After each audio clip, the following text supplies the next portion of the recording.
Tem a palavra a Sra. Deputada Paula Santos. Obrigado, Sr. Presidente, Sr. Secretário de Estado e Sra. Secretária de Estado.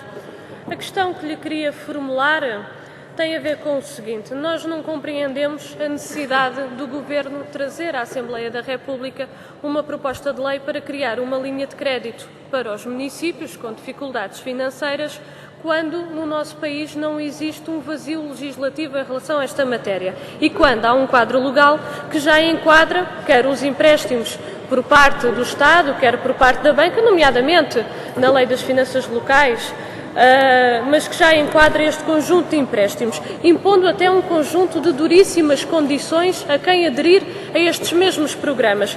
Por isso, a questão que se coloca, Sr. Secretário de Estado, é qual é que é, de facto, a finalidade desta proposta que o Governo hoje aqui nos traz.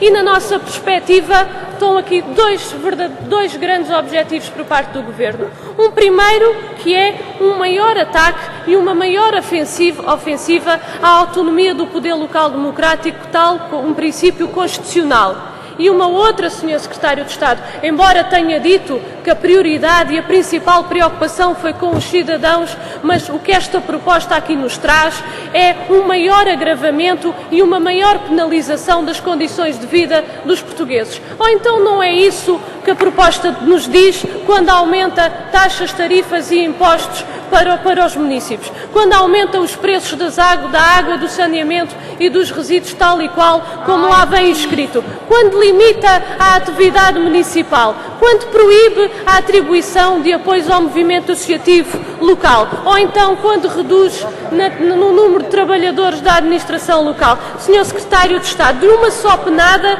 o Governo contraria e desvirtua um conjunto de princípios constitucionais, nomeadamente desvirtuando aqui aqueles que estão consagrados ao abrigo do poder local democrático e penalizando de uma forma brutal ainda mais os trabalhadores e o povo português. Porque a verdade é que, para além das medidas do pacto de agressão que este Governo, com o apoio também do PS, tem vindo a implementar e a impor aos portugueses, traz aqui mais um novo pacote ainda para criar mais dificuldades e para levar ao empobrecimento. Por isso, diga-nos lá, Sr. Secretário de Estado, efetivamente, se esta proposta vai ao encontro dos objetivos que vigoram e que constam no pacto de agressão e se efetivamente não vai agravar as condições de vida de quem trabalha.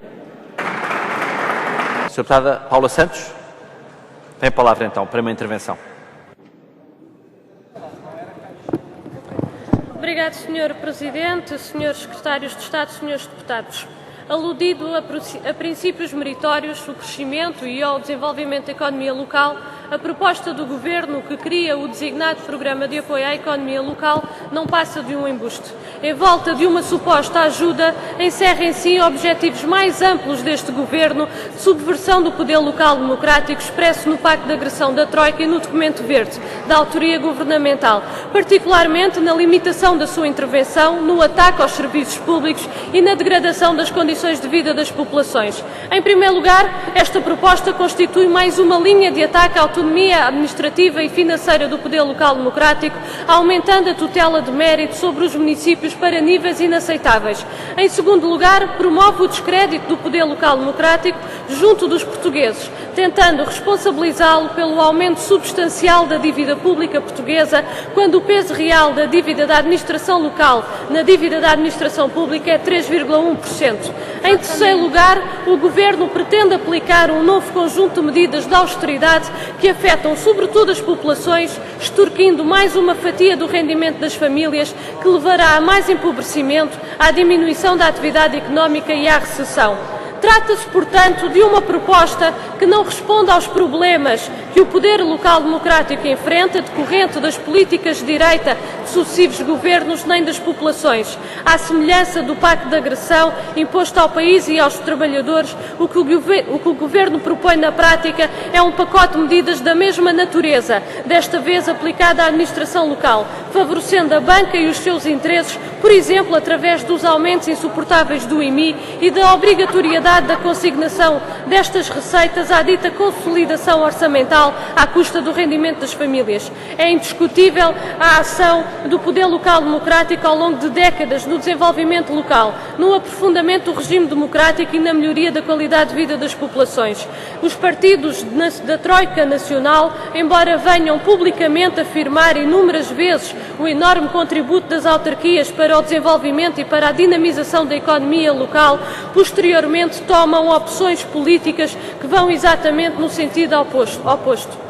Os governos PS, PSD e CDS-PP são os responsáveis pelas crescentes dificuldades económicas e financeiras sentidas pelos municípios por via dos sucessivos cortes orçamentais, embora não o reconheçam. Segundo dados da Associação Nacional de Municípios, registrou-se um corte de 674 milhões de euros relativamente a 2010 e um corte de 847 milhões de euros em relação à não aplicação da Lei das Finanças Locais desde 2010.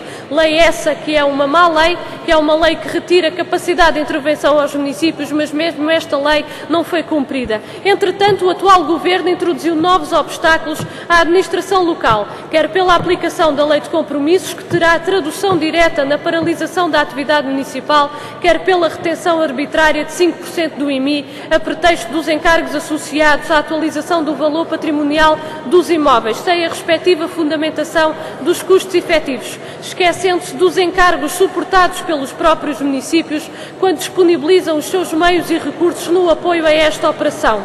Importa salientar que o valor correspondente à linha de crédito na ordem dos 1.000 milhões de euros que o Governo propõe emprestar corresponde ao valor roubado aos municípios por via dos cortes orçamentais. Está comprovado que não se trata de nenhuma ajuda, antes de uma forma mais ou menos evidente para retirar a autonomia municipal. O que está em marcha, a par de outras medidas já anunciadas pelo Governo, é a descaracterização do poder local democrático, tornando em unidades desconcentradas sob tutela do Governo. É um programa que agrava ainda mais as condições de vida das populações, que o atual Governo insiste em não fazer uma referência às consequências e aos impactos destas medidas nas condições de vida das populações, nomeadamente através do aumento das taxas, tarifas e impostos, do aumento brutal dos preços cobrados ao nível dos serviços de abastecimento de água, saneamento e resíduos, rejeitando o princípio do direito à água e da prestação de serviços públicos de qualidade, da redução da atividade municipal, da proibição de apoio ao movimento associativo, da redução de trabalhadores e da desistência de qualquer processo judicial contra o Estado por parte dos municípios, num comportamento e numa atitude por parte do Governo de transferir o odioso destas medidas para os próprios municípios. O senhor deputado do PSD referia aqui, vou terminar, Sr. Presidente, mas fazia aqui uma referência que eu queria perguntar ao Sr. Deputado se vai dizer ou não às populações se consideram patéticas as dificuldades acrescidas das famílias devido a estes conjuntos de contrapartidas que são inaceitáveis e que são intoleráveis que sejam impostos às famílias portuguesas após mais um conjunto de austeridade já imposta. Expressamos a nossa oposição a esta proposta, mas esta posição não é única do PCP. Sabemos que muitos autarcas se opõem, incluindo a maioria dos membros do Conselho Geral da Associação Nacional de Municípios, que se afastaram da proposta apresentada pelo Governo.